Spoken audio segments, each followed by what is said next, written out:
Gather round, mortals! For the first time, hear the tale of young Atreus' maiden trip into the perilous Norse wilds, where malice and danger abound. Attempting to help a vulnerable creature, the boy wandered out beyond his protected woods alone. But I can't tell the whole story here, can I? You'll have to step inside.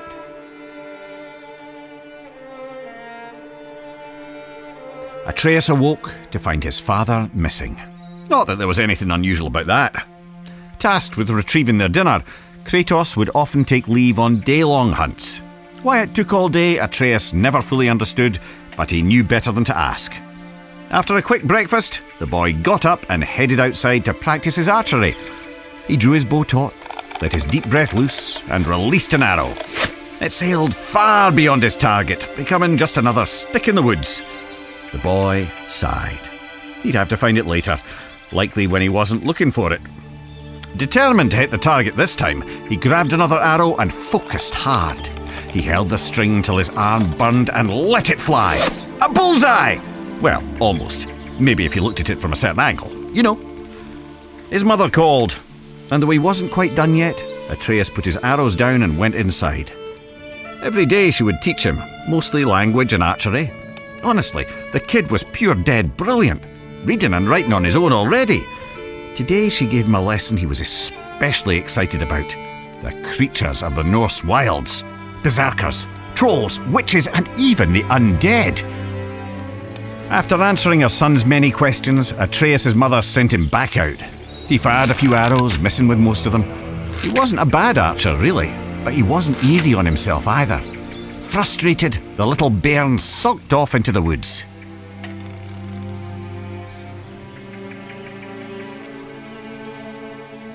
Don't sulk yourselves. Follow the boy to the next area.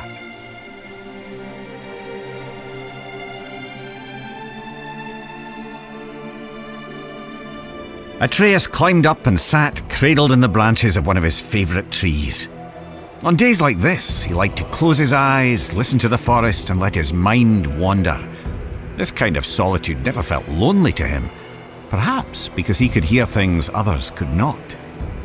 Ever since he could remember, the thoughts of others, animals mostly, could intrude upon his own. He couldn't much control it, and he didn't tell his mother or father of it, but it only added to the boy's absolute captivation with what adventure might lie past his all too familiar woods.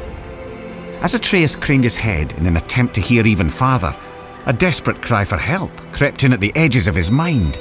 Not a whisper in his ears, but rather a shout inside his skull. Atreus shot up, and as he did, heard a second voice, a call to adventure, taunting him with the promise of a hero's journey. He jumped down from the tree and ran toward the voices. They grew louder and louder, overwhelming him to the point that he halted abruptly, stumbling as his inertia nearly overtook him. He hesitated there, knowing it would displease both his parents to venture further. In response, the voices only grew more urgent, demanding his attention. The lad could barely concentrate with this cacophony filling his head. He decided to follow the cry for help. Even as he did, the other voice derided the boy, calling him a coward. But if Atreus were to disobey his parents, it would have to come with good reason. Surely, he thought, they couldn't be too upset at him for responding to a distress call. Nearly convincing himself this might be true, Atreus took a deep breath and stepped out of the protected woods he'd known all his life into the foreboding Norse wilds.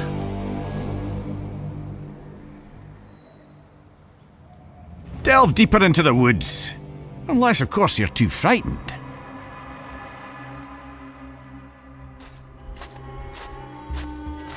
Making his way through Midgard's unfamiliar terrain, the pained cry of a wounded doe rang out, carried on the frigid breeze. After attempting to study the patterns of nearby tree roots to use as a guide back home, he set off in the direction of the injured animal.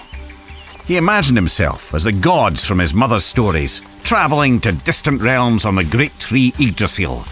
He was brave Tyr, mapping the unknown for the good of all the realms. He was the mighty Ullr, on a hunt for honour and glory. He was lost, completely and hopelessly so. The woods now seemed to be a repeating maze of trees and jagged boulders. His growing panic was interrupted by sharp screams of agonising pain. The wounded animal was near and in true peril.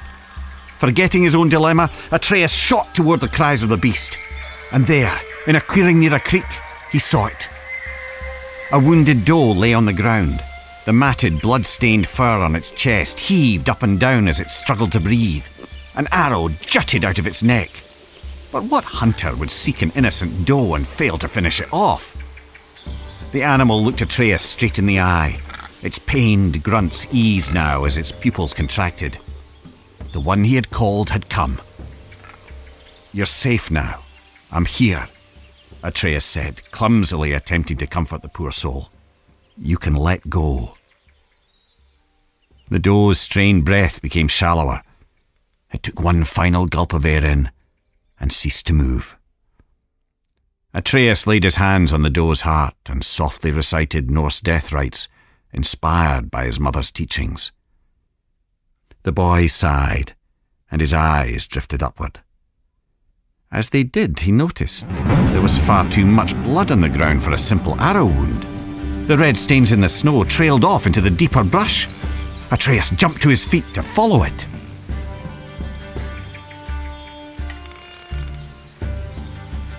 What horrors await at the end of the trail of blood? There's only one way to find out. The boy didn't have to go far to understand. The trail of blood didn't belong to the doe, but to the hunter, who now lay in pieces at Atreus' feet. The boy's stomach rolled as he took in the scene. He held his breath, attempting to let the nausea pass. And that's when he heard something else. Something hidden by the dark forest, mere steps away and still breathing. He turned to see two creatures from his mother's stories. Heaving, vile, undead monsters of pure rage. Draugr. Atreus' eyes grew wide as they met the empty sockets where the Draugr's eyes were supposed to be. The larger one roared, then it charged. The boy went for his quiver. He found an arrow, but lost his footing. Crashing to the ground, the Draugr rushed ever closer. The larger one plucked Atreus from the ground. The monster bellowed, spraying rotten teeth and flaps of decaying gums. Its half-tongue flailed blindly like the death throes of a headless snake. It was disgusting.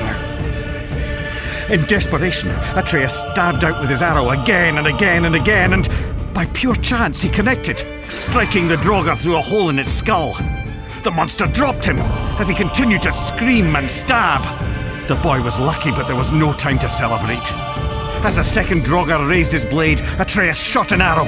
It exploded against the Draugr's sword, shattering it to pieces. Quicker than the boy could react, a shard of the blade sliced into his arm.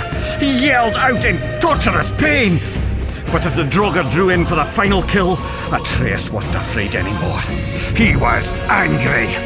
The blinding pain turned to white-hot rage as his ears pounded. His vision glazed to pure red. As the creature bellowed with fury, so did Atreus.